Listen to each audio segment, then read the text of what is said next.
Hey guys, Joe here. Thanks for checking out another video on the channel. Special thanks before we get going. If you're watching this the day after I got out of the hospital, thank you guys so much for all the well wishes.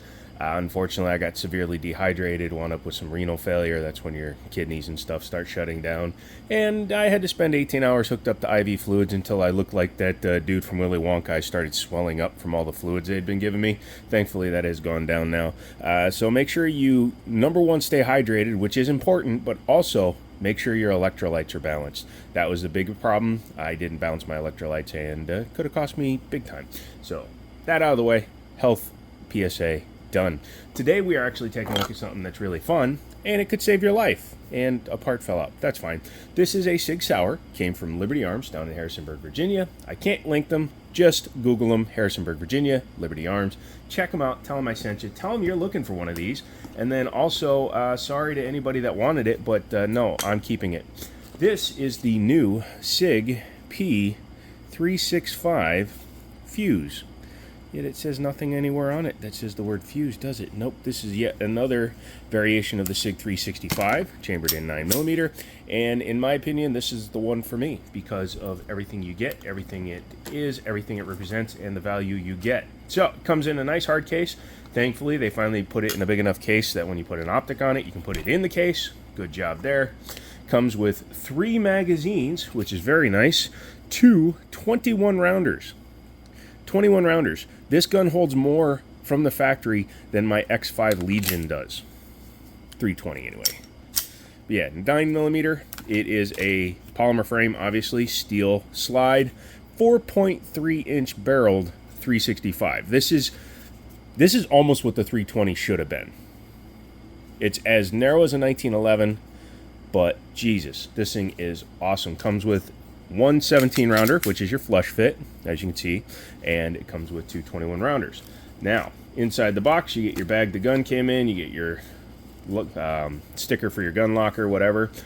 Asking you to join today, we'll leave the NRA hidden, and your manual, and a chamber flag, and a stop. You should probably keep this because, anyways.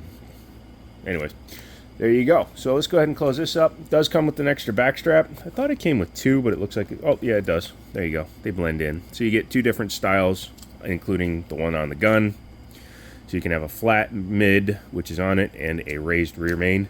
So if you want to feel more like a GI style, there you go. Comes with a replacement fiber optic from Dawson Precision, because that's one of the big first differences to this 365 versus the standard 365s. This gun does not come from the factory with night sights. In fact, this is the first one that I know of that comes with target sights. As you can see, you have a high-vis front fiber optic. Green in this case. Honestly, I'm going to be swapping that out for red. Red doesn't occur as naturally in nature, so it's easier for me to acquire when it's on irons. For some reason, dots, I acquire green very well. Has optics cut back here. This is the RMR SC footprint, and it has, excuse me, a serrated blacked out rear, which is really cool. Sorry, there's a little mark on the rear. I thought it was a night sight capsule, but it is not. Striker fired, flat face trigger, single action only. Has the same frame as the X Macro, which is why it feels so good in the hand. It's a full-size grip, 17+1 normally, like I said, with full, excuse me, drop-free release. And then you can add the 21 rounder. The 21 rounder is there simply for capacity.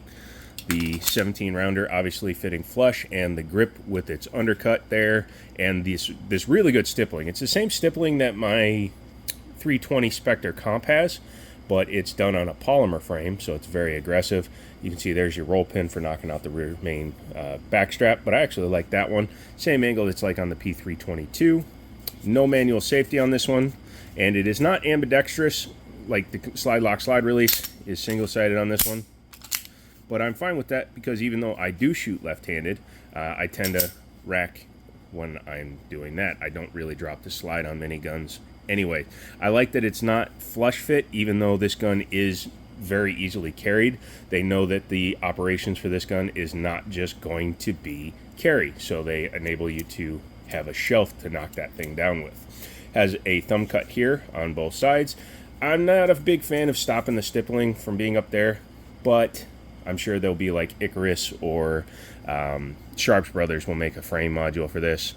And again, I think the 365X macro frame will interchange. This one has the magwell on it that you get with the TacOps X macro, and a couple extra different styling of the serrations. I would have liked to see them put a lightning cut in the top. I don't know why. Maybe they're going to come out with the Legion version like they did with the 365 AXG Legion. That would be really cool, but I would want them to do it with the tungsten frame and then make the gun gray, because then I would go with that with my X5 320 Legion. Yeah, overall it fits really well in the hand. Let's talk about price real quick, because I really didn't. It's $699 street for the one without the optic, and $1,000 for the one with the SIG Romeo X Pro. The X Pro is not like the original SIG Romeo Zero. The X Pro is actually a really decent optic, and I said it wasn't, so I apologize to anybody that took me on my word. Don't always take somebody at their word. Do your own research. But at $699, you get a longer barrel, better sights, and arguably a better looking gun for the same price as the base model 365X macro. And again, for me, this pushes this thing up into the realm of a gun that I would definitely want to be able to rock with, because again, gives me plenty of room to hold on to. The grip is always the biggest thing for me. I don't care about printing. I really don't, because I'm a big dude and I carry it to 4 o'clock, so most people will never see it when I do it, because I'm usually carrying at the 4 o'clock under a jacket or a large shirt. Serrations are very easy to use when your hands actually work. Mine don't. Flat face trigger, and it is a metal trigger. It's not a plastic trigger, which is cool. I think their standard 365 is a plastic one. Not a crown barrel or anything, and you can see there's a recoil plug. Yeah, let's talk about the trigger. Flat face comes back to about 90 degrees. Obviously there's the wall, and it's got the standard feeling 320, 365 striker fired trigger. So what I mean is, you hear how it sounds muted? That's because of the way the firing mechanism inside the slide works. But the reset is nice and audible. Feel it too. Comes right back out. So you have that take up. That's not junk. That's not the trash you normally feel in a striker fire gun. It's just take up and then brakes, which I really like. Very fine feeling trigger. Say that 58,000 times fast. And this will be a good host if Burris ever sends me out that Fast Fire C they've been talking about. So that'll be cool. Yeah, actually really like that. At 1.1 inches wide, it's the same width as a 1911.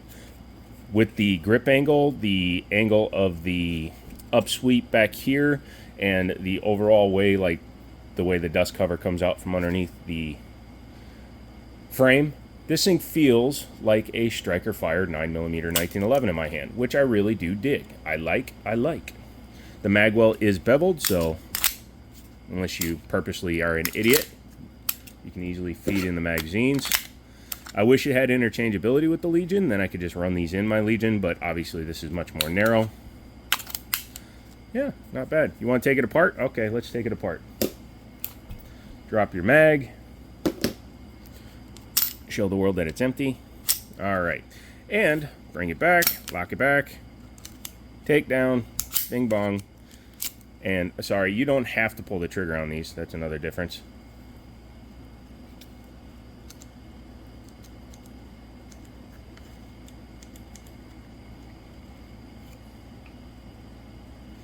Sorry, I was just looking at the frame real quick. Captive guide rod, we always appreciate that. That way springs don't go flying. There's your barrel, looks very nice and long.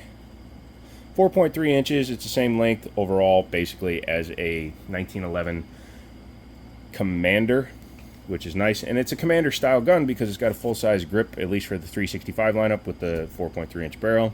Inside here, you can see, even though the screws go through the top, they did drill all the way through like they always used to for the set screws, but at least now you don't have to take out your extractor. Early 320s, you used to have to take out your extractor to do that. When you take all this apart, yes, sorry, I was looking at it. The extractor is retained with a roll pin now, as opposed to 320s where it was just pop in because of the rear striker plate. Cuts are really decent, although I would have liked to see these come a little bit more forward. I think they put them there so they could put this. I'm betting they're going to do a AXG or a Legion version where that's going to be open and this is going to be open, which I look forward to, and then I'll probably wind up selling this guy on. The frame is just, again, your standard X macro frame. Very light, very bouncy. and overall very, very nicely constructed. I like how minimalist the magwell is. The magwell on my 320x5 Legion is badonkadonk and gets in the way of the magazines. Reassembly is exactly the opposite. Take it, drop your barrel in, put it in there. One thing I noticed, I hadn't noticed on some other guns, this is actually a nice touch from SIG, is they cut the front of the dust cover area. They cut the rear half of it, which aids in reinserting your spring. In some guns, like the Glock 48, the cup is still longer, even though it's technically shorter inside, but the end of it's longer, even though the spring is longer than the 43X from the 48.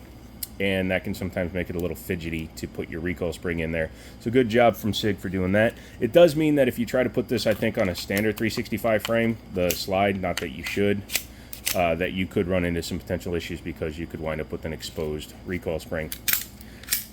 Again, not the worst thing in the world. When I reassembled it, it automatically hit the takedown lever back into place. Drop it, pull your trigger, make sure it still functions. So that is the new 365 FUSE. And yes, like I said, one of my buddies was supposed to get first crack. I don't know if he committed because I was in the hospital.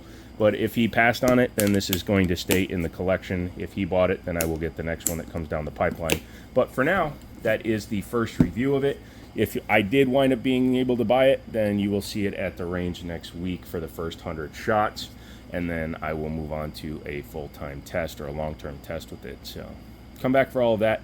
Thank you guys so much for sticking with me. I know things have been a little rough the last month, but with moving, starting a new business, and doing all that stuff, it gets a little weird.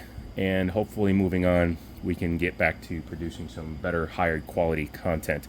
Come back for the lives Mondays, Wednesdays, and Fridays, starting at 7 p.m. Eastern.